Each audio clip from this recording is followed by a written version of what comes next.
This morning's reading is not from Colossians, but from the book of Matthew, chapter 2, verses 1 through 12.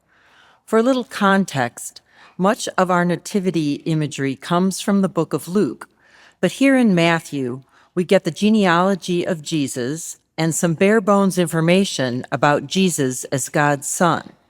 No census, no traveling, no inn, no manger, and no shepherds. So for today's purposes, try to put those details to the side and just focus on the content Matthew gives us in the following passage.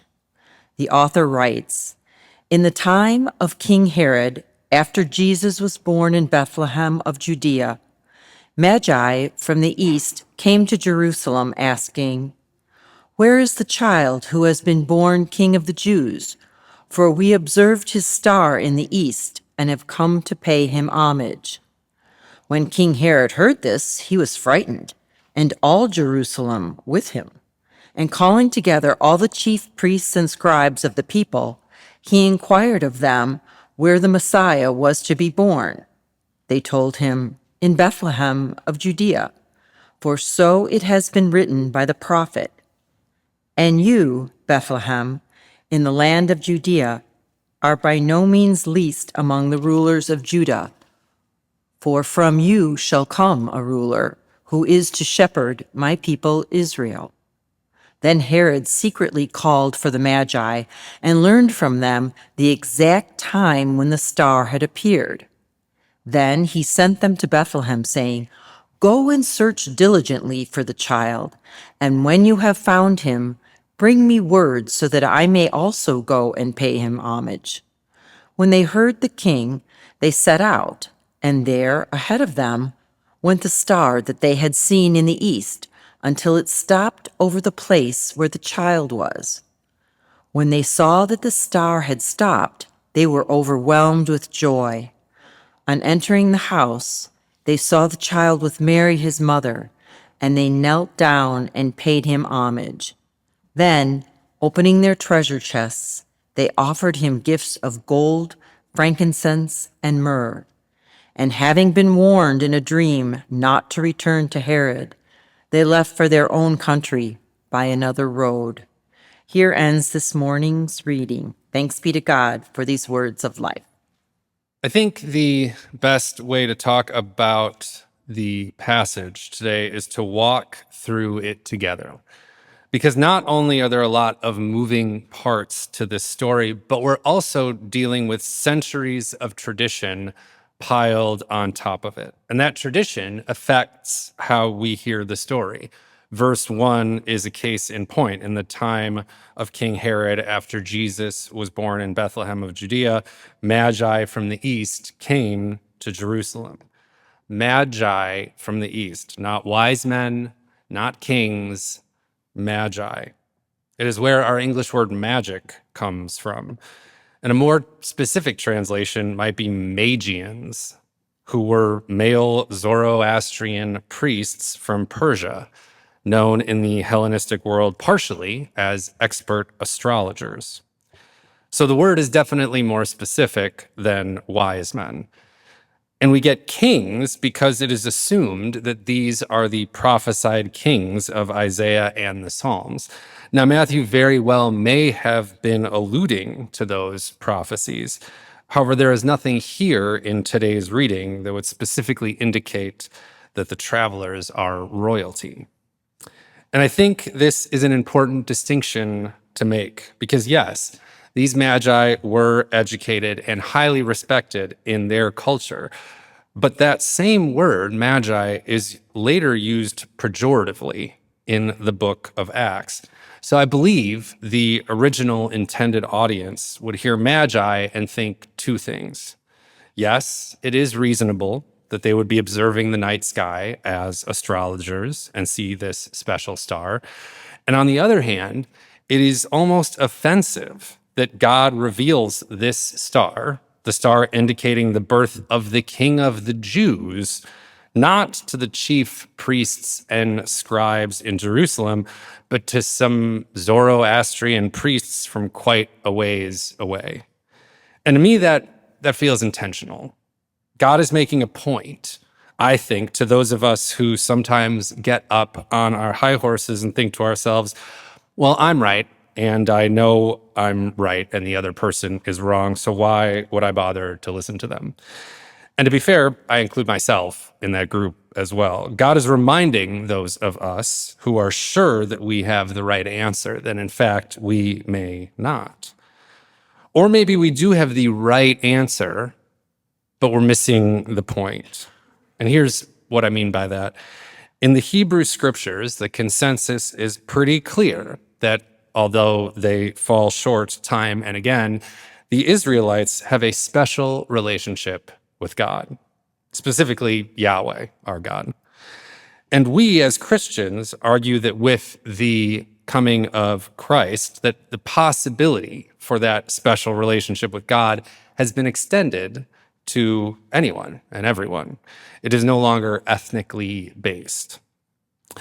So although these magi are most likely looking up at the night sky because they are practicing astrology, which isn't looked upon favorably by either the Old or the New Testament, nonetheless, God has opened a door to them to experience this epiphany. And yet, ironically, the wise men of Jerusalem, the chief priests and scribes, are in fact right, meaning they worship the right God, and they already have all the right scriptures. And yet, even when it is pointed out to them that the prophecy is being fulfilled, they miss it.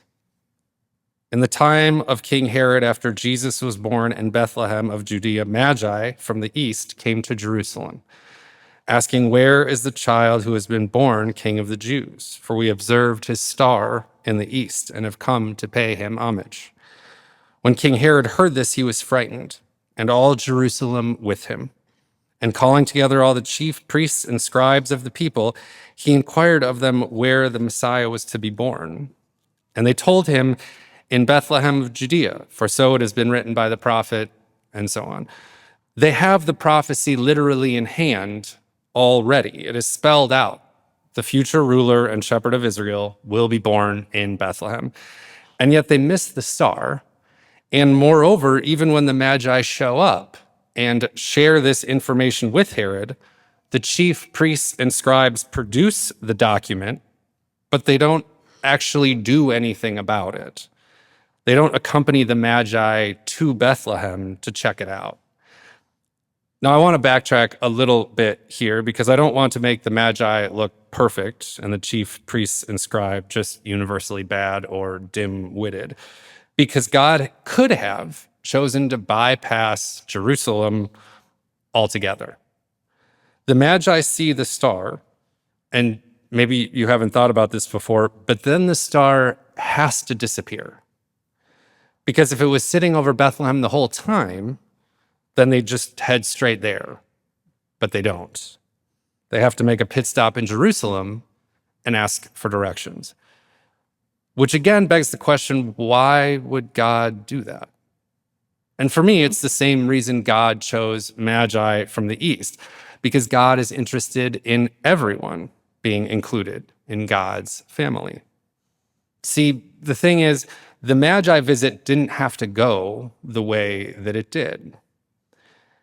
Here's the theory about what happened that I think holds the most water. I think the Magi showed up and started asking after this newborn king of the Jews. And as the Bible says, when King Herod heard this, he was frightened, and all of Jerusalem with him. Now, I think it's pretty obvious why King Herod would be frightened.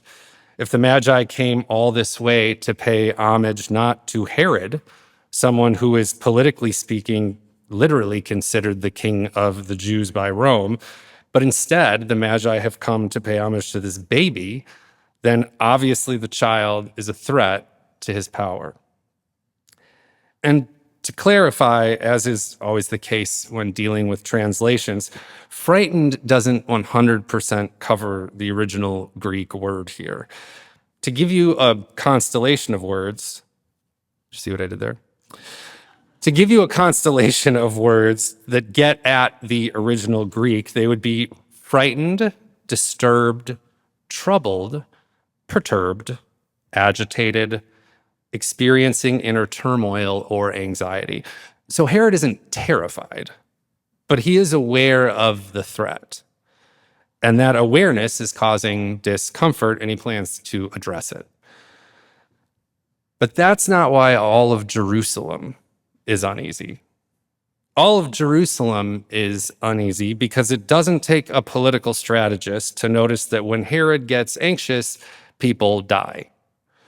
For historical context, this is someone who executed his own wife and 3 of his sons. Actually, another historical figure made a joke that it would actually be better to be Herod's pig than his sons, because he's Jewish, so he obviously doesn't kill pigs, but he has no problem killing his own family. So if I'm living under Herod, I'm probably more concerned about Herod's reaction to the threat than I am about the threat itself. So in response to hearing this information from the Magi, Herod then calls together the religious experts. And they tell him, well, there is this prophecy that lists Bethlehem as the place of birth for a new king.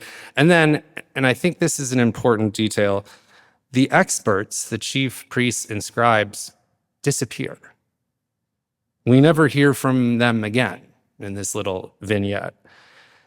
Now, arguments have been made that the chief priests and scribes are dismissive of the Magi, that they didn't really believe that the prophecy was being fulfilled in real time. Or perhaps they didn't want to believe it because they were happy with the situation, with their privileged place in society and having Herod's favor.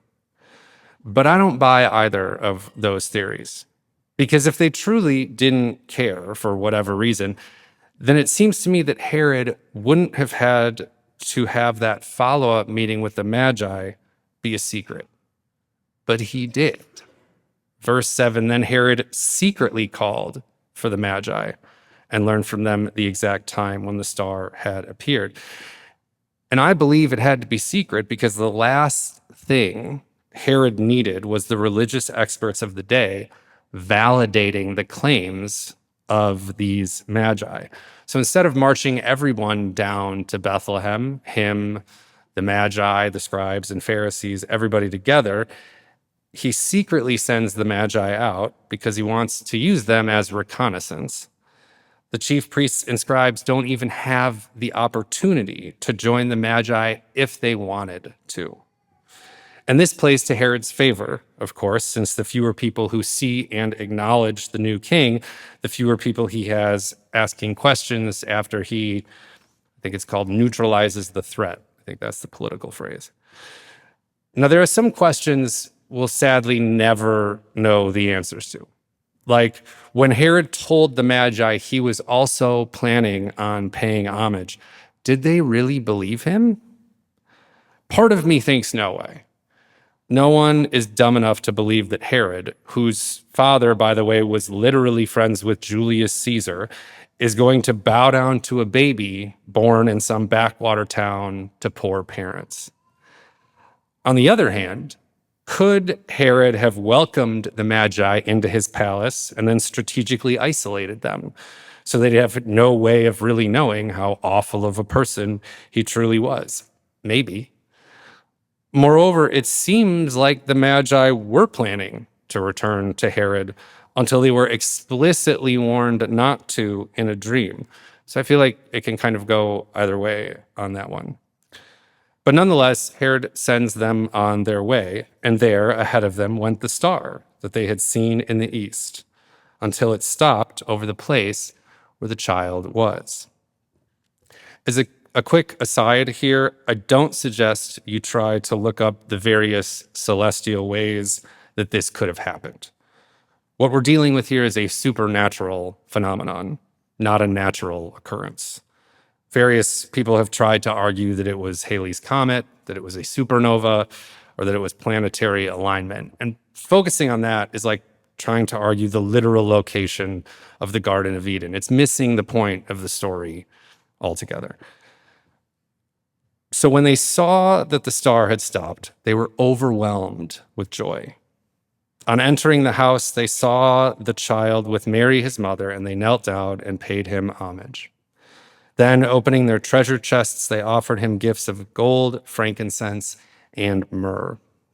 And having been warned in a dream not to return to Herod, they left for their own country by another road. A lot of folks like to ascribe metaphorical meaning to each of these gifts. Gold, because he's a king. Frankincense is an incense that's used in worship, so it's because Jesus is divine. And myrrh, because it is used as part of the embalming process, so it foreshadows the crucifixion. Purely historically speaking, a lot of scholars have found this to be pretty unlikely. And yet, it's a story. So if that symbolism speaks to you, I'm not about to say that it's definitely wrong or meaningless.